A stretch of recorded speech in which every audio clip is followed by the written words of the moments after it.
Вы смотрите новости Татарстана, в студии Алексей Калиничев. Здравствуйте. И вот о чем расскажем в начале программы. Сессия и сенсации. Выйти с предложением на Госдуму налоговые каникулы хотя бы 5 лет для производителей МСП. Что сегодня происходило в Госсовете, увидел Дмитрий Аренин. Тепло как дома. Я невероятно люблю Казань. Для меня это дом. В Татарстане отмечают годовщину воссоединения Крыма с Россией. Как и почему у нас больше общего, чем кажется, узнавал Рамиль Шайдуллин. 500 тысяч рублей на приобретение квартиры. По договору я отрабатываю в течение 5 лет в данном лечебном учреждении. Как привлекают врачей в Альметьевск и какие изменения ждет здравоохранение района? Об этом Филюза Хамидуллина. Как говорится, долг, чтобы всем поздравить и угостить, сколько мы можем. Подготовку к самому масштабному весеннему празднику в таджикской семье Асоевых увидела Наталья Медина. Госсовет Татарстана планирует выйти с инициативой в Госдуму о дополнительных преференциях для малого и среднего бизнеса. Один из депутатов предложил ввести налоговые каникулы на 5 лет. На сессии также приняли так называемый блок законов по реновации. Какое жилье получат татарстанцы в случае сноса их домов? Какие выводы следует сделать из истории с памятником в Заинске? Подробности у Дмитрия Аренина. Сегодня в Госсовете продолжилась череда докладов о результатах работы за прошлый год. Свои показатели депутатам представили два омбудсмена по защите прав предпринимателей и по правам ребенка. Как мы видим, у Ирины Волынец информация получилась более объемная. Выступление же Фарида Абдулганиева завершилось настоящей сенсацией. Бизнес-омбудсмен доложил, минувший год для малого и среднего бизнеса получился особенно сложным. На уровне страны и республики оперативно были запущены меры господдержки. Совместным усилием нам удалось не допустить обвала экономики и массового сокращения количества предпринимателей, но предстоит сделать еще больше для того, чтобы вернуться как минимум на период, который был до пандемии. И для этого экономического роста депутат Олег Коробченко предложил обратиться к Госдуме и ввести во всей стране налоговые каникулы для бизнеса. Выйти с предложением на Госдуму о том, чтобы внести предложение на налоговые каникулы хотя бы 5 лет для производителей МСП. Безусловно, предложения надо такие рассматривать. Если вы их сформируете, мы как аппарат уполномоченного внесем тоже свои предложения. 5 ли лет, 3 ли года там, все это дело вопрос обсуждаемый. Но то, что какие-то преференции в налоговой части нужны, нас особых возражений не вызывает. Я думаю, по линии партии «Единая Россия» мы тоже этот вопрос будем инициировать. Как в свою очередь доложил детский омбудсмен, за год к ней поступило около 2000 обращений, что меньше, чем годом ранее. Возможно, на это тоже повлияла пандемия. Депутаты же попросили прокомментировать случай в Заинске. Принимаете ли вы участие по случаю в городе Заинске? И какие таких случаев, это не первый случай, такого громкого случая такого не было, но такие были случаи занятий детей. В Заинске? В Заинске, да. Это по случаю пожара? Да, пожалуйста. Да. Не считаю, что нужно наказывать детей, потому что детям младшего школьного возраста, которым родители не объяснили вообще, что такое памятник, что такое память героев. Поэтому здесь нам нужно бороться не со следствием, а с причиной. А причина – это работа как с семьями, так и с детьми, так и со школой. Почти без вопросов депутаты сегодня приняли так называемый блок законов о реновации. При комплексном развитии территорий гражданам предоставят равноценное и равнозначное жилье. Также те, кто будет вынужден переселиться, освободят от взносов на капитальный ремонт своего прежнего жилья. Над этим законопроектом работали сразу несколько депутатов из разных партий, и все поправки были связаны с защитой жилищных прав граждан. А равноценное – это в рублях, равнозначное в метрах. Трехкомнатная квартира, 80 квадратных метров, новую хочу такую же, никаких проблем нет, такие гарантии есть. Но этот закон на упреждение, проектов в ближайшие годы, связанных с жильем, нет. Большие планы на год у Татарстан-стата. В стране предстоит перепись населения. Депутаты интересовались, как будет проходить процедура. Какие документы нужно иметь при себе? Надо ли их предъявлять подписанту? Как отличить подписанта от мошенника? Перепись проходит на добровольной основе и в первую очередь по самоопределению граждан.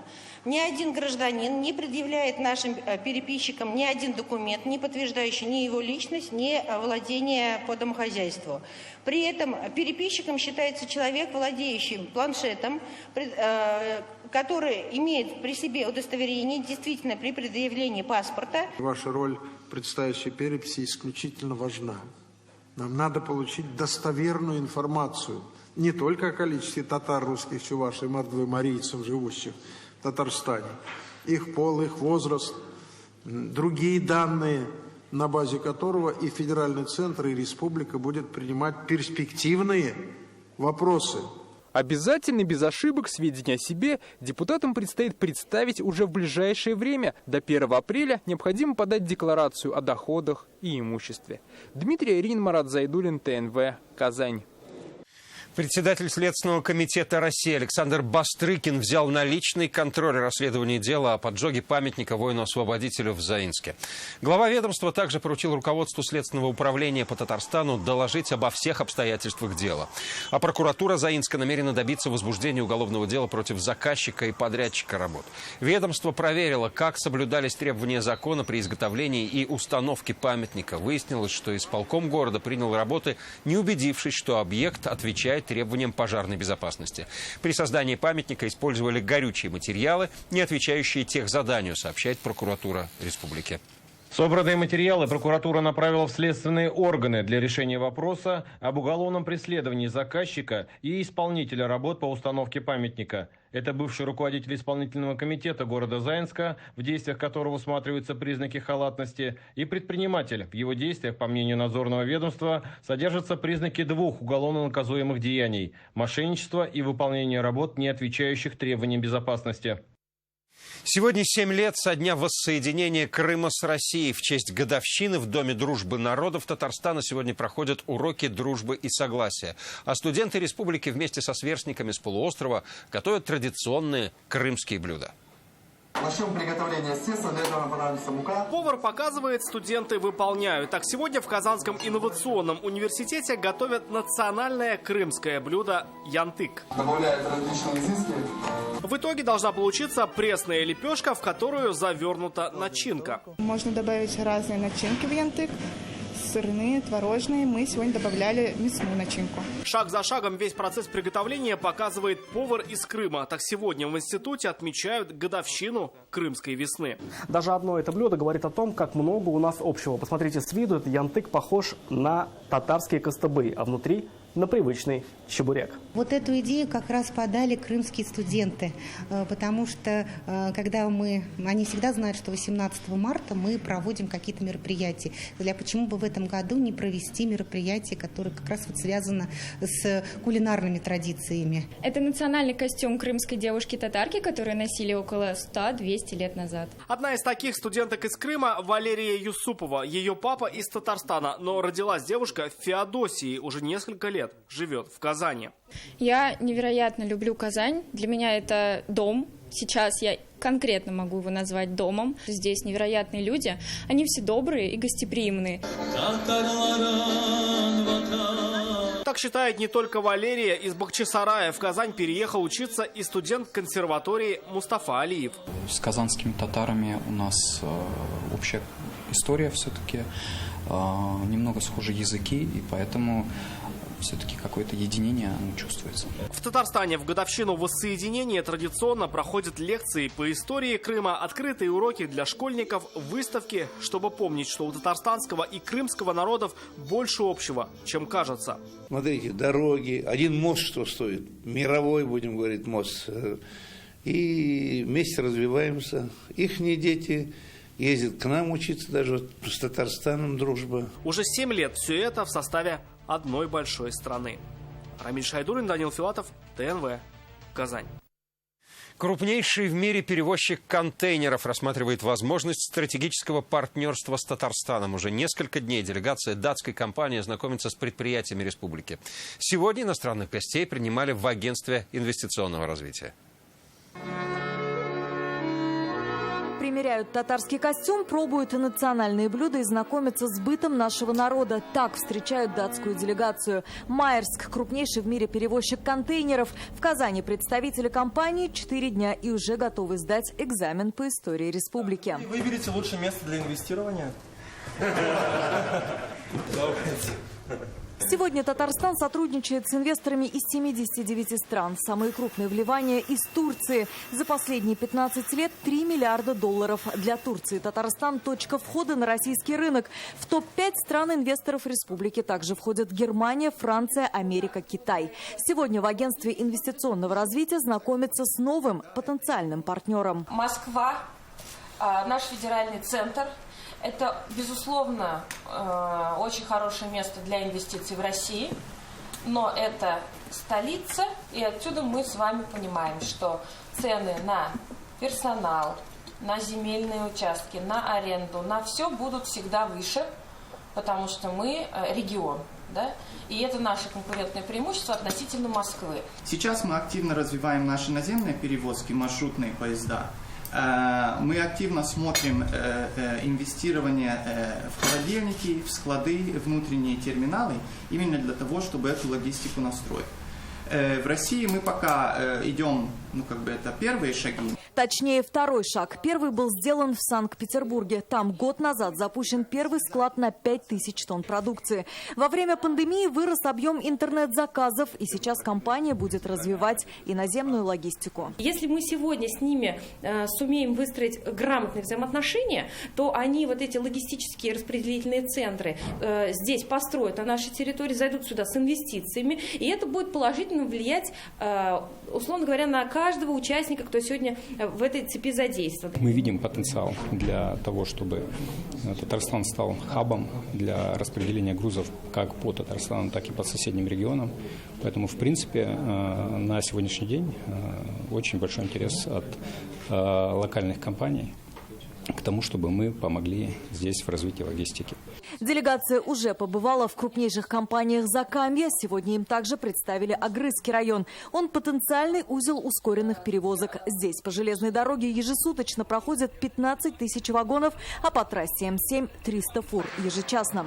С появлением датского инвестора может открыться еще один логистический центр. Леха Ирудинова, Александр Лобанов, ТНВ, Казань.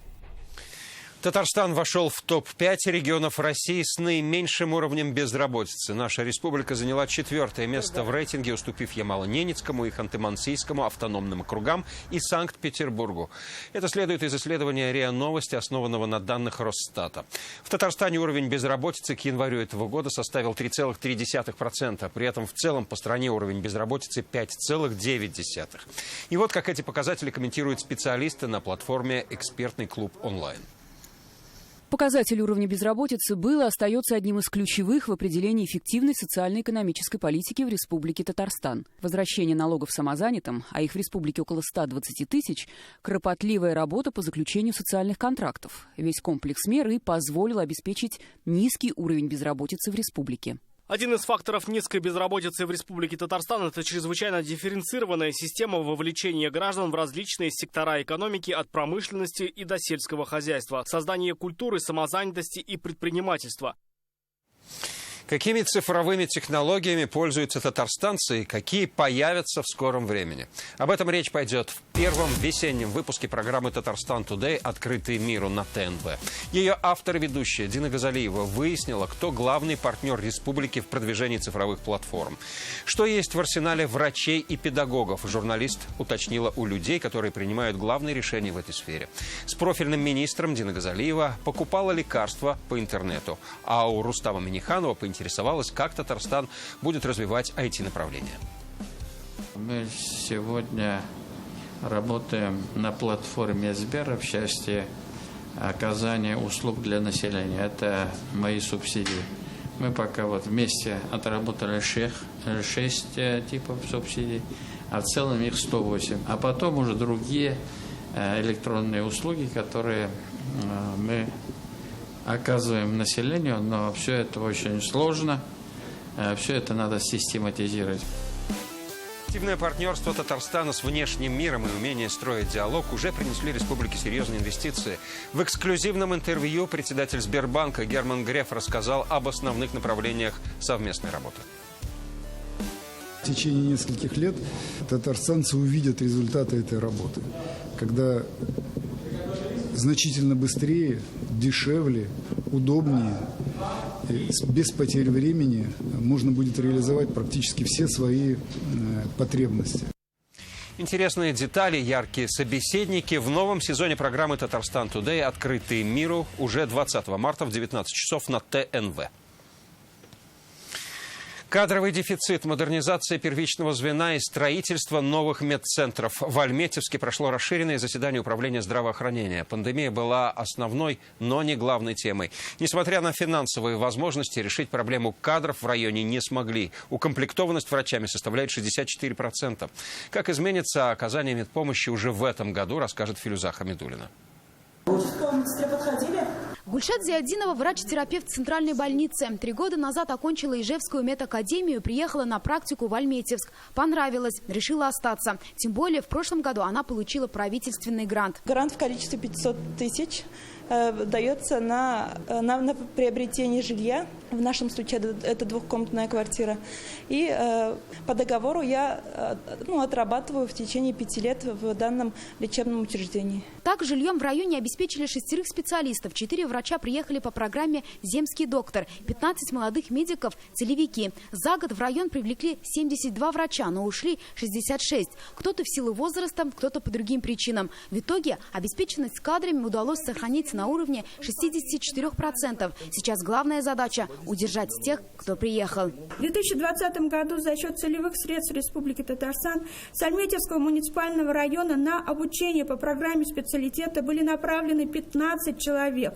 По программе ординатуры 5 человек. Всего по программе целевой подготовки за счет средств бюджета Республики Татарстан на медицинском факультете продолжает обучение 42 студента. В 2020-м в районе выросла смертность. В 2 раза меньше людей прошли диспансеризацию. Это может усугубить ситуацию в будущем, отметил замминистра здравоохранения Альмир Абашев. Все долги 2020 года должны быть закрыты по данному направлению, и 2021 год все, кто достиг 45-летнего возраста, должны быть проведены.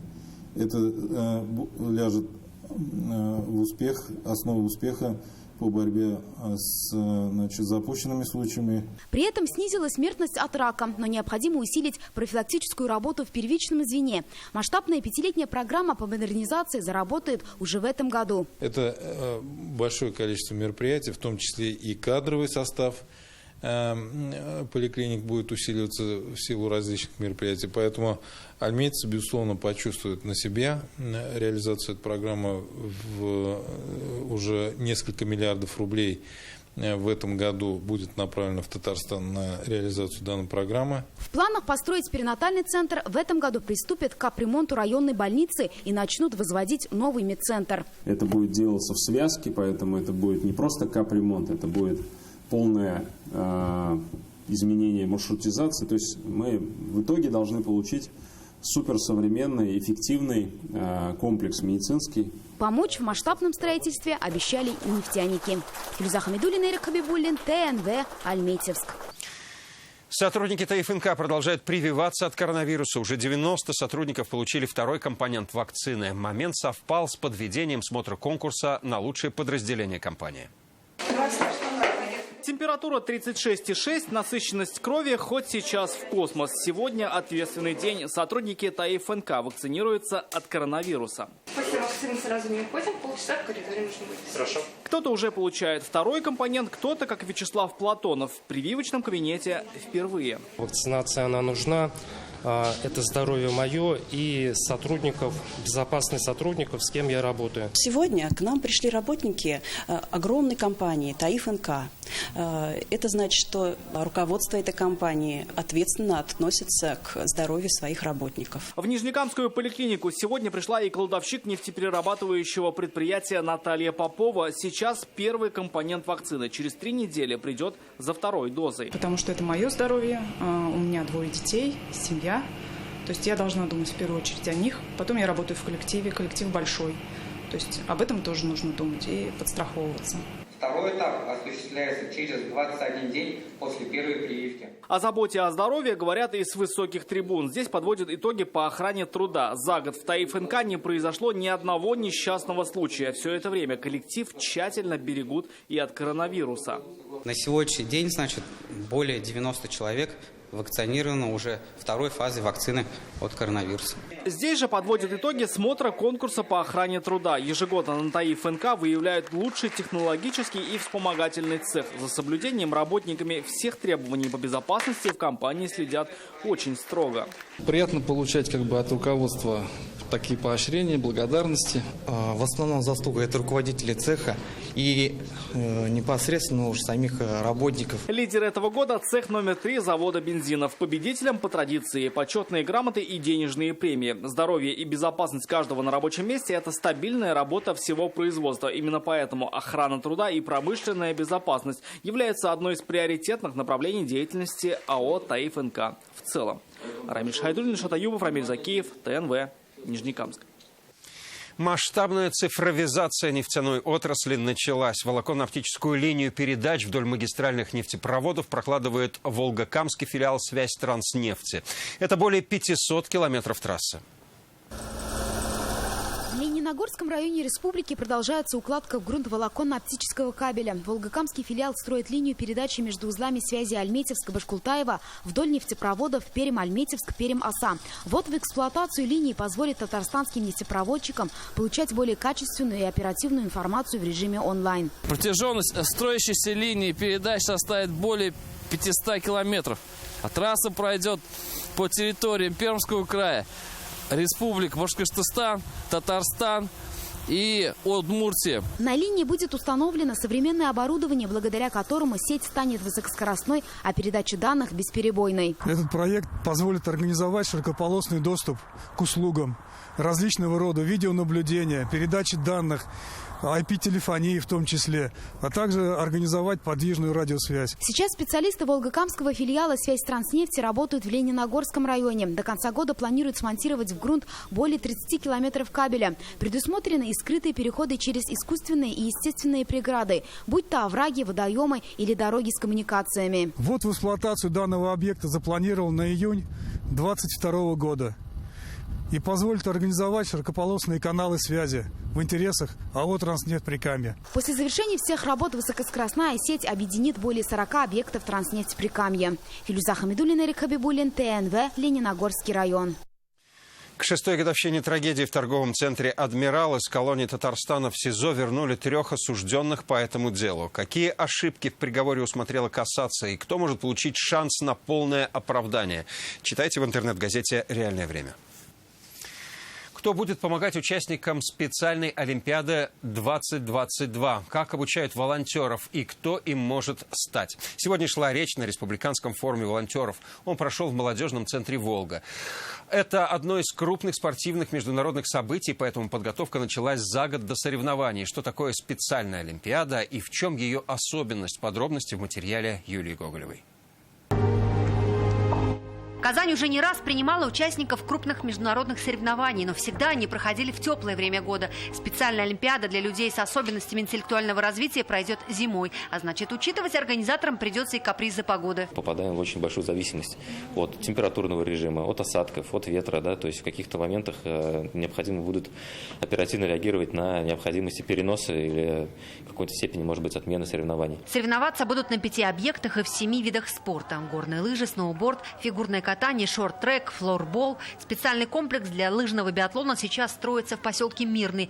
2000 атлетов приедут из 106 стран, среди них и жители Татарстана. 10 спортсменов попали в основной состав сборной на 106 мест. Но еще пройдут в мае соревнования по флорболу, где мы тоже претендуем на командные места в сборной России. Как и обычная Олимпиада, специальная будет идти неделю. И, конечно, без помощи волонтеров эти соревнования не состоятся. Заявки на участие в специальной Олимпиаде от волонтеров принимают до 5 мая. В течение всего лета с ними будут проводить собеседования. В приоритете будут те, кто знает английский. И уже только после этого начнется обучение по специальной программе. Я знаю очень много людей, у кого в семьях дети с ограниченными возможностями.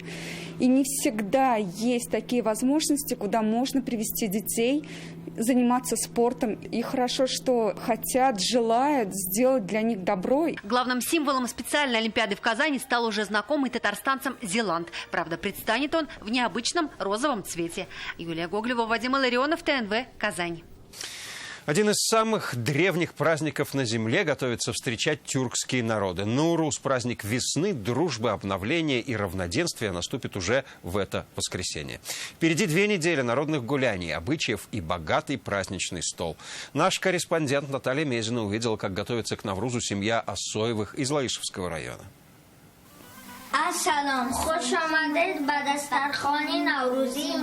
Вот так щедро и по-восточному встречают каждого гостя в большой праздник Наурус. Люди приветствуют друг друга особенным рукопожатием, здороваются 2 руками и желают счастливого Нового года. К Наврузу, или в переводе с фарси к Новому дню, семья Осоевых готовится всю неделю, потому что верит легендам: чем шире празднуешь, тем счастливее пройдет весь год. Порядок во дворе и в доме наведен, а значит, пора на кухню. У Науруза, как и у любого другого праздника, конечно же, есть свой запах и вкус национальных блюд. И главным традиционным блюдом на столе в праздник весны является суманак. Кушанье начинают готовить еще поздно ночью. Тазарханам, расскажите, в чем же секрет суманака? Суманак, сабза. Сок пророщенных зерен пшеницы смешиваю с мукой и 10 часов варю на огне. Мешать надо непрерывно, иначе суманак пригорит. Из 2 ингредиентов получается сладкий десерт. Дети ждут с нетерпением. Мы все вместе гуляем, кушаем суманак, нам это нравится. Мне нравится в Наврузе больше суманак, потому что он вкусный и сладкий. Но прежде чем съесть, надо загадать желание. Все как на Новый год. А здесь без песен и семейного застолья никак. Еще одна старая традиция – хавсин. Но в России соблюсти этот обряд довольно сложно. Не хватает ингредиентов. Хавсин – это 7 блюд и предметы, которые обязательно быть на столом. И начинается с буквы «С» и «Ш». Навруз – это символ весеннего обновления, возрождения природы и надежды на щедрый урожай. В праздник навещают соседей и родственников. Вот и в селе Сукуры, неважно какой ты национальности. Отпраздновали Масленицу, теперь все вместе встретят Навруз. Навруз Мубарак! Наталья Мизна, Ильшат Мухаметов, ТНВ, Лаишевский район. Самые эффектные моменты из матча Акбарса на открытках. Накануне перед игрой Акбарса с уфимским Салаватом Юлаевым творческое объединение «Хатлар-Ерты» презентовало открытки, посвященные Казанскому хоккейному клубу. Одна из них с президентом. Перед матчем фанаты смогли написать на открытках пожелания любимым хоккеистам.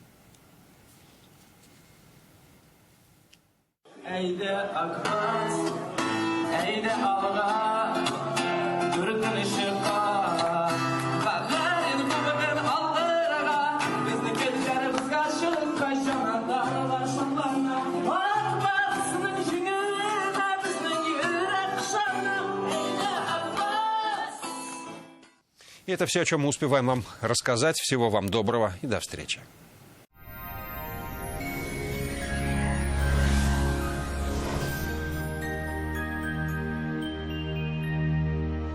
Здравствуйте! Весна в этом году идет с опозданием, но весенний аромат в воздухе становится все явственнее.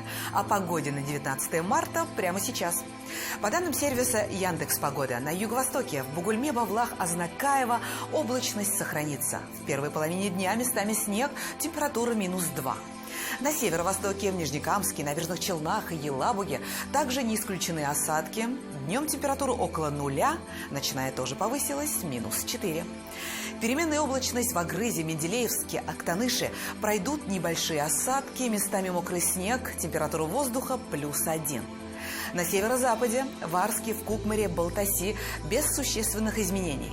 Облачно с прояснениями, местами также со снегом. На юго-западе, в Болгаре, Држаном, Буинске снега много, но и лужи уже разливаются. Температура воздуха около 0. На дорогах очень скользко, будьте предельно внимательны. В центральных районах, в Чистополе, в Альметьевске, Мамадыше на пару градусов теплее, к вечеру снег. Погода пока довольно стабильна. В субботу будет облачная погода с прояснениями, к вечеру немного подморозит. Банкетный зал «Тантана» – это уникальное пространство для проведения ваших мероприятий. Никахи, юбилеи и бизнес-встречи пройдут в атмосфере красоты и уюта. Блюда в лучших традициях татарской кухни не оставят равнодушными вас и ваших гостей. Тантана, Казанның өр-яңа мәҗлисханәләре, тәмле хәләл ризыклар, милли ашлар, никахлар уздырыр өчен уңайлы урын. В пятницу облачная погода с прояснениями. Во второй половине дня синоптики обещают небольшой снег. Ночью -3, а днем около 0. Ветер северо-восточный, порывистый. Атмосферное давление ниже нормы, влажность воздуха 86%. В магнитном поле Земли без заметных возмущений. О погоде все. В студии была Лейла Латыпова. Всего доброго и до свидания.